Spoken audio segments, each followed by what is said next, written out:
দেখুন সময়ের চাকা কেমনভাবে ঘোরে। আমি আস্তে আস্তে পলাশদার সাথে কথা বলছিলাম। পলাশদা আমাদের এই এরিয়া কমিটির সম্পাদক। আমার এখনো মনে আছে, বেশ আজ থেকে এই বছরের একদম শুরুর দিকে, সম্ভবত তখন শীতকাল পড়ছে বা মাঝামাঝি সময়তে, বিধানসভা ভোটের বেশ কিছুটা আগে, হঠাৎ করে একদিন রাত্রিবেলা আমাদের কাছে ফোন এলো যে ভাঙড়ের কমরেডরা আক্রান্ত হয়েছেন, সোনারপুরের লিভার ফাউন্ডেশন হাসপাতালে নিয়ে যাওয়া হচ্ছে, সেই কমরেডদেরকে নিয়ে যেতে হবে। এখন ঘটনাচক্রে আমি এসএফআই করবার আগে ডিওয়াইএফআই করতাম এলাকাতে।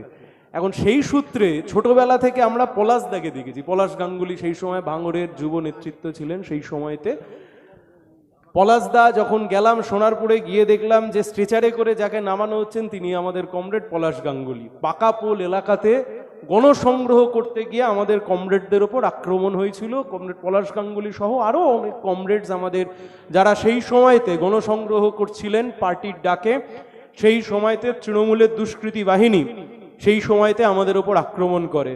ঠিক তার 2 থেকে 3 দিনের মাথায় এই পোলেরহাট বাজারের মধ্যে আমরা এক বিশাল আকারের মিছিল করেছিলাম। আমার এখনো মনে পড়ছে। আমি আস্তে আস্তে ভাবছিলাম যে সময়ের চাকা কত তাড়াতাড়ি ঘুরে যায়, সময় কত তাড়াতাড়ি বদলে যায়। আর মঞ্চে উঠে আমি জিজ্ঞেস করলাম পলাশদাকে যে পলাশদা, সেদিন যারা আক্রমণ করেছিল তারা আজকে কি করে? পলাশদা একটু ব্যঙ্গাত্মক সুরে বলল, 2 ট্রে ডিম খাওয়ার পরে তারা এখন তৃণমূল থেকে বিজেপি করে। এখন ভালো করে যদি আপনারা দেখেন তাহলে আপনি বুঝতে পারবেন, সেদিনকে যারা কাঁধে লাল ঝান্ডা নিয়ে এই ভাঙড়ের মাটিতে দাঁড়িয়ে লড়াই করছিল, আন্দোলন করছিল, আর এই 2 পয়সার কিছু চিটিংবাজ যারা তৃণমূলের নেতা কর্মী সাধারণ মানুষের জীবন হারাম করে দিয়ে কোটি কোটি টাকার তোলাবাজি করে রাজপ্রাসাদ আর স্করপিও গাড়ি নিয়ে ঘুরে সাধারণ মানুষের জীবন যন্ত্রণাকে বাড়িয়ে দিয়েছিল, সেদিন যারা লাল ঝান্ডার ওপর আক্রমণ করেছিল, আজকে তারা ডিমের বাড়ি খেতে খেতে পাল্টি মেরে বিজেপি হয়ে গেছে। লাল ঝান্ডা এখনো মাথা উঁচু করে ভাঙড়ে দাঁড়িয়ে আছে, দাঁড়িয়ে থাকবে। কাদের বিরুদ্ধে লড়াই করছি আমরা? সরাসরি লড়াই। মাঝখানে কোনো কুচো ফুল নেই, মাঝখানে কোনো বেল ফুল নেই, মাঝখানে কোনো জুঁই ফুল নেই, মাঝখানে কোনো তৃণমূল নেই, ওই ঘাসের ওপর 3টে ফুল, কিচ্ছু নেই। একদিকে আছে বিজেপি,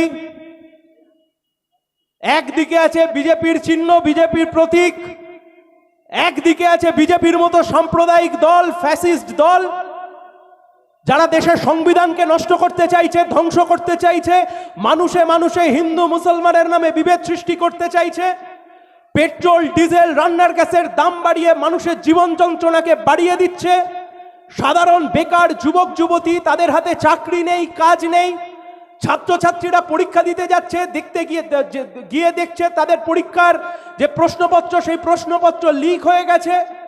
গোটা ভারতবর্ষটাকে যারা আম্বানি আর আদানির হাতে তুলে দিতে চায়, গোটা ভারতবর্ষের সংবিধানকে যারা বদলে দিতে চায়, যারা দেশের স্বাধীনতাকে অস্বীকার করতে চায়, যারা এদেশের 130-40 কোটি মানুষকে হিন্দু মুসলমানের নামে ভাগ করে মানুষে মানুষে দাঙ্গা লাগাতে চায়, সেই দলের সাথে সরাসরি লড়াই। আর ওই বিজেপির সাথে যদি সরাসরি লড়াই করতে হয়, লাল ঝান্ডা ছাড়া ও লড়াই কেউ লড়তে পারবে না। লাল ঝান্ডা, লাল ঝান্ডা, লাল ঝান্ডা। সিপিআইএম কে শক্তিশালী হতে হবে, লাল ঝান্ডাকে শক্তিশালী হতে হবে। লাল ঝান্ডা যত বেশি শক্তিশালী হবে, যত বেশি কৃষক, যত বেশি শ্রমিক, ছাত্র ছাত্রী, পিছিয়ে পড়া মানুষ, সংখ্যালঘু মানুষ, হিন্দু মানুষ, মুসলমান মানুষ, যারা সমাজে এক হয়ে বাঁচতে চায়, যারা মনে করে বিজেপির বিপদ থেকে এই দেশকে বাঁচাতে হবে, তাদের কাছে একটাই ঝান্ডার রং, সেই ঝান্ডার রং লাল ঝান্ডা। দলের নাম সিপিআইএম, কমিউনিস্ট পার্টি। এর বাইরে অন্য কোনো দল বিজেপির বিরুদ্ধে লড়াইতে তাদের ক্রেডিবিলিটি নিয়ে প্রশ্ন দাঁড়িয়ে যায়। আমরা বারংবার বলেছিলাম, এই তৃণমূল 2011 সালে গোটা রাজ্যে যখন জিতেছে, ভাঙড়ে হেরেছে, আমরা বলেছিলাম এই তৃণমূল গোটা দেশ জুড়ে যখন বিজেপি, সেই বিজেপি যখন কেউটের ফোনা দেখাতে চাইছে, সেই বিজেপি যখন রাজ্যের দাপট দেখাতে চাইছে, আমরা সেই সময়তে রাজ্যের মানুষকে বোঝানোর চেষ্টা করেছিলাম, লোকসভা ভোট বা লোকসভা ভোট বা বিধানসভার ভোট কোনো আলাদা বিষয় নয়। গোটা নির্বাচনী প্রক্রিয়া বাদ দিয়ে 365 দিনের রাজনীতিতে আমরা বোঝানোর চেষ্টা করেছিলাম আসলে আরএসএস এর বিভিন্ন রাজনৈতিক দলের মধ্যে যদি একটা হয়ে থাকে বিজেপি, তাহলে আরেকটা রাজনৈতিক দলের নাম হবে তৃণমূল কংগ্রেস। আমাদের দুর্ভাগ্য, আমরা সেদিনকে বোঝাতে পারিনি, আমরা মানুষকে বোঝাতে পারিনি, আমরা মানুষের মন জয় করতে পারিনি। গোটা পশ্চিমবঙ্গ জুড়ে, এমনকি এই ভাঙড়ের বুকেও লোকসভা নির্বাচন হতে পারে, গোটা পশ্চিমবঙ্গের বুকেও বিভিন্ন ক্ষেত্রে আমরা দেখেছি যে মানুষ হয়তো মনে করেছিলেন যে এই বিজেপিকে যদি তাড়াতে হয়, এই বিজেপির বিরুদ্ধে যদি লড়াই করতে হয়, তাহলে ও মমতা ব্যানার্জি একমাত্র পারবে, ওই দলই একমাত্র পারবে বিজেপির বিরুদ্ধে লড়াই করে দেশটাকে, রাজ্যটাকে বিজেপি বিরোধী জায়গায় তৈরি রাখতে, বিজেপির হাত থেকে এই রাজ্যকে বাঁচাতে। আর সেই দিনকে দাঁড়িয়ে এই যে পলাশ দা বলবার সময় বলছিলেন, কমরেড সূর্যকান্ত মিশ্র বলেছিলেন যে তৃণমূল যেদিন হেরে যাবে সেদিন তৃণমূলের দল থাকবে কিনা সবচাইতে বড় প্রশ্ন থেকে যায়। কিন্তু সিপিআইএম একটা, দুটো, তিনটে শূন্য আসন যাই পাক, সিপিআইএমটা মাথা তুলে দাঁড়িয়ে থাকবে। কেন বিজেপির বিরুদ্ধে লড়াই করছি? বিজেপিকে দেখতে খারাপ বলে লড়াই করছি? কেন বিজেপির বিরুদ্ধে লড়াই করছি?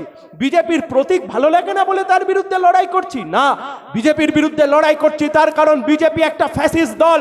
বিজেপির বিরুদ্ধে লড়াই করছি তার কারণ স্বাধীনতার এতগুলো বছর পেরিয়ে যাওয়ার পরেও এরা দেশের সংবিধানকে ধ্বংস করতে চায়। স্বাধীনতার এতগুলো বছর পেরিয়ে যাওয়ার পরেও প্রতিদিন নিয়ম করে গোটা দেশের মানুষকে হিন্দু মুসলমানের নামে দাঙ্গা লাগাতে চায়। তাই আমরা জানতাম তৃণমূল দিয়ে বিজেপিকে বিরোধিতা করা ও কখনো সম্ভব নয়। আজকে তাকিয়ে দেখুন, এমনকি লোকসভা ভোটের সময়তেও আমি হাত তুলতে বলে বা দূর থেকে যদি আমি কাউকে বলি, আমি কাউকে বিড়ম্বনায় ফেলতে চাই না।